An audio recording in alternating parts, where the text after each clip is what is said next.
Ma'am आप numerology expert होने के साथ साथ एक कोच भी हैं, तो आप कोचिंग भी देती हैं, कंसल्टेशन भी आप देती हैं, तो आप इन दोनों में कैसे इंजॉय करती हैं? आप कभी ऐसा लगता है यार दोनों एक साथ नहीं हो पा रहा फ्रस्ट्रेशन हो जाती है? बिल्कुल भी नहीं आमिर, बिल्कुल फ्रस्ट्रेशन नहीं होती है। अच्छा। मैं दोनों चीज़ों को बहुत ही बढ़िया एंजॉय कर रही हूँ। मैं अच्छा। बताती हूँ कैसे। जी। तो जब मैं कंसल्टेशंस लेती हूँ, उसमें सबसे बढ़िया चीज़ है, एक तो किसी की प्रॉब्लम जब पता चलती है तो उसको सॉल्यूशन देने की जो भगवान ने एक शक्ति दी है या एक शिक्षा दी है, नॉलेज दी है, तो उसको जब मैं सॉल्यूशन बताती हूँ सबको या जो प्रॉब्लम में है, तो वो एक बहुत सेटिस्फेक्शन मिलती है। लेकिन उससे भी ज़्यादा सेटिस्फेक्शन तब मिलती है जब वो सारी रेमेडीज़ करने के बाद फीडबैक भेजते हैं कि मैम मेरी ज़िंदगी बदल गई, मुझे जॉब मिल गई, मेरे रिश्ते सुधर गए, हमारा डिवोर्स होने वाला था लेकिन आपने जो बताया हमने किया और हमारी लाइफ में चेंजेस आ गए, हम बहुत अच्छे से रह रहे हैं। तो आप जब वो चीज़ें, ये मैसेज सुनते हो ना, तो आपको लगता है ये सफल हो गया आपका काम, जिस वजह से मैं इस प्रोफेशन में आई थी वो सफल हो गया। Now it comes to coaching. Coaching जब आप कराते हो, तो जब मैं कोचिंग कराती हूँ मुझे बहुत ही अच्छा लगता है पढ़ाना, न्यूमरोलॉजी सिखाना, क्योंकि ये मेरा मेन एम था कि न्यूमरोलॉजी को ज़्यादा से ज़्यादा लोगों तक पहुंचाया जाए। जी। सो ये पहुंचाने का सबसे बढ़िया तरीका है कि ज़्यादा से ज़्यादा लोग सीखें और अपनी ज़िंदगी को ट्रांसफॉर्म करें। अब उसमें मज़ा तब आता है जब वो ट्रांसफॉर्म करते करते पैसे भी कमाते हैं। जब वो आपको मैसेज भेजते हैं मैम माय फर्स्ट कंसल्टेशन, सो उसमें बहुत ही अच्छा लगता है कि आपने जो सिखाया उसकी वजह से वो पैसा कमाने लग गए हैं। सो दोनों में बहुत ही मज़ा आ रहा है, but definitely I enjoy teaching more, so that is there. Ma'am जैसे आप कोचिंग भी लेती हैं, बच्चों को पढ़ाते भी हैं, बहुत जैसे आपने कहा बहुत मज़ा आता है पढ़ाने में आपको बच्चे को, और जैसे बहुत सारे व्यूवर्स जो हमारे ये पॉडकास्ट जो देख रहे हैं अब उनको भी लग रहा होगा कि बस अब मैम से जल्दी से हम भी क्लासेस ले लें, तो कैसे कोर्स आपका कर सकते हैं, क्या कुछ प्रोसेस है, थोड़ा सा आप बता दीजिए। जी, तो आमिर जी, जब आपने बोला कि बच्चों को पढ़ाती हूँ, तो मेरी क्लास में बच्चे 70 साल के भी हैं और 20 साल के भी हैं, जी। लेकिन वो सब बच्चे हैं और हाँ। सबको पढ़ाने में बहुत ही मज़ा आता है। बिल्कुल। मेरे कोर्सेज हर महीने चल रहे हैं। अभी अपकमिंग कोर्स जो आ रहा है वो 19 जनवरी को एक नया कोर्स स्टार्ट हो रहा है। सो हमारे व्यूअर्स चाहें तो ज़रूर ज्वाइन कर लें, they are most welcome. Online courses होते हैं, जूम पे क्लासेस होती हैं, रिकॉर्डिंग्स भी रहती हैं, सब अपने हिसाब से सीख भी सकते हैं। बिल्कुल, कोर्स लोग सीख सकते हैं और न्यूमरोलॉजी सीखकर वो दूसरों की लाइफ को ट्रांसफॉर्म कर सकते हैं। तो डेफिनेटली। चलिए अब कुछ रेमेडीज आप जल्दी बता दीजिए ताकि लोगों की, जो मैंने शुरुआत में कहा था ना, उनकी लाइफ को आप ट्रांसफॉर्म करेंगे, तो वो टाइम अब आ चुका है। तो बहुत ज़्यादा लोग जो परेशान हैं, सबसे ज़्यादा यूथ की अगर मैं बात करूँ रिलेशनशिप को लेकर, आप उसमें हस्बैंड वाइफ भी ले सकते हैं, हम गर्लफ्रेंड बॉयफ्रेंड ले सकते हैं, या फैमिली का रिलेशन, उसमें कुछ ना कुछ प्रॉब्लम्स रहती हैं। एक हेल्थी रिलेशनशिप के लिए हम क्या रेमेडी करें? Correct. या। So let's talk about health and relationship together. Okay. So there are 3 checks जो आपको रिलेशनशिप के लिए ध्यान देना है। सबसे पहले तो आप देखिए, अगर तो आपके चार्ट में मल्टीपल 7 आ गया, तो आप सोचिए रिलेशनशिप और हेल्थ दोनों को एक डेंट लग गया है।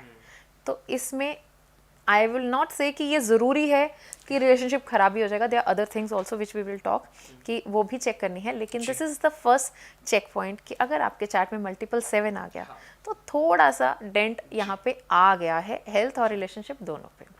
दूसरी चीज़, अगर आपके चार्ट में नंबर 5 और नंबर 6 मिस हो गया, नंबर 5 और नंबर 6 दोनों रिलेशनशिप के नंबर हैं, अगर ये दोनों मिस हो गए तो बहुत ही बड़ी गड़बड़ होने वाली है।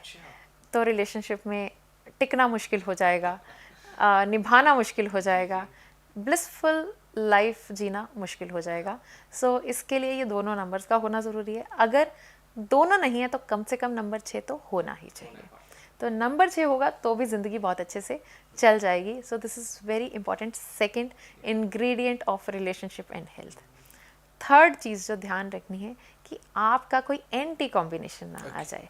मतलब अगर आपका 3 और 6 का कॉम्बिनेशन है तो भी हेल्थ इश्यूज हो सकते हैं, रिलेशनशिप इश्यूज हो सकते हैं, या फिर आपका जो है ड्राइवर वो एंटी कॉम्बिनेशन आपके पार्टनर के साथ हो गया, तो वैसा कोई कॉम्बिनेशन आ गया तो भी ये दोनों तरह के इश्यूज आपकी ज़िंदगी में आ सकते हैं। So you have to be very careful, क्योंकि अगर सपोज़ 1 8 साथ में आ गए, जैसे कि ऋतिक रोशन सुजैन खान का आप जानते हैं, इतने साल बाद भी डिवोर्स हो गया। 3 और 6 का कॉम्बिनेशन, जेफ बेजोस। सो इन कॉम्बिनेशंस के साथ हो सकता है इनिशियली ज़िंदगी थोड़ी आराम से निकल भी जाए, लेकिन वो लास्ट में जाके या बहुत साल बाद रिजल्ट लेके ही आ जाती है. So these are not the great combinations जिसमें हेल्थ इश्यूज और रिलेशनशिप इश्यूज मेजरली होते ही हैं. तो ये तीनों कॉम्बिनेशंस अगर आ गए सो आप समझिए कि रिलेशनशिप में ग्रहण आ चुका है. करना क्या है, अभी ग्रहण आ गया है लेकिन ग्रहण को दूर करने के लिए रेमेडीज़ हैं हमारे पास. तो अगर रिलेशनशिप इश्यूज हैं या इनमें से कोई भी चीज़ आ गई है कॉम्बिनेशन में, तो आप एक दो रेमेडीज़ मैं बताती हूँ, वो ज़रूर कीजिएगा. हमारे व्यूअर्स के लिए बहुत ही ज़रूरी होंगी. एज़ यू सेड कि यूथ तो बहुत ही ज़्यादा सफ़र कर रहे हैं रिलेशनशिप इश्यूज से. तो एक रेमेडी है जो बहुत सिंपल है और सबको करनी चाहिए अगर कोई एंटी कॉम्बिनेशन आ गया या इनमें से कोई चीज़ आ गई. नंबर 6 की रेमेडी. नंबर 6 की रेमेडी सबको करनी चाहिए. करना क्या है, फ्राइडे के दिन कोई भी खाने की सफ़ेद वस्तु आप डोनेट कर दीजिए.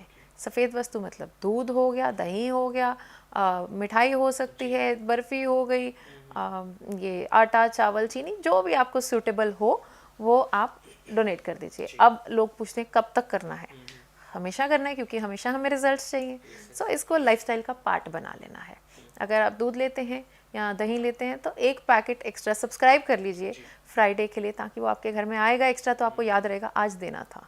तो किसी डिसेबल्ड को देंगे बहुत ही अच्छा है, नहीं है तो किसी नीडी या पुअर को भी दे सकते हैं. दूसरी चीज़ इसके लिए कर सकते हैं, घड़ी पहनी है जैसा मैंने पहनी है, गोल्डन स्ट्रैप की या गोल्डन सिल्वर स्ट्रैप की घड़ी पहनी है. ये अपॉर्चुनिटीज़ को, ये रिलेशनशिप को बहुत ही स्ट्रेंथ देती है. घड़ी का डायल बिल्कुल भी ब्लैक मत पहनिए, मैं हमेशा बोलती हूँ. और बहुत लोग बोलते हैं हम घड़ी पहनते ही नहीं हैं, तो वो नहीं करना है. घड़ी पहननी है, सुबह उठते ही घड़ी पहननी है. Digital watch is not that preferred. हो सके अगर डिजिटल पहनते तो उसका स्ट्रैप चेंज करा लीजिए, नहीं तो analogue watches will be best for that. And so this and आपका जो डायल है ग्रीन होगा तो बहुत बढ़िया है, थोड़ा बड़ा होगा तो अच्छा है, इन्फ्लुएंशियल बनाता है आपको. सो दिस इज़ अबाउट वॉच जो आपको पहननी है. इसके साथ रिलेशनशिप और अपॉर्चुनिटीज़ सब चीज़ें बहुत इन्हांस होने लग जाती हैं. तीसरी एक चीज़ कर सकते हैं, परफ्यूम ज़रूर लगाइए डेली. परफ्यूम लगाएंगे तो उससे भी आपका वीनस स्ट्रेंथन होगा. लेकिन ये सारी जो रेमेडीज़ हैं, नंबर 3 ड्राइवर वालों को नहीं करनी है. कंडक्टर या ड्राइवर नंबर 3 नहीं होना चाहिए, बाकी सबको ये करनी है. हरे रंग का इस्तेमाल कीजिए ज़्यादा से ज़्यादा. ये बहुत ही अच्छा रहेगा. अपने आसपास कहीं भी आपकी वार्डरोब में हैंकी कैरी कर सकते हैं, आपकी बेडशीट्स हो सकती हैं, कर्टन्स हो सकते हैं, आसपास का जहाँ भी पॉसिबिलिटी हो हरे रंग को इंक्लूड कर लीजिए. So that will also work wonders for you. So these are the things जो बहुत ही अच्छा काम करेंगे और रिलेशनशिप को बहुत एनहांस कर देंगे.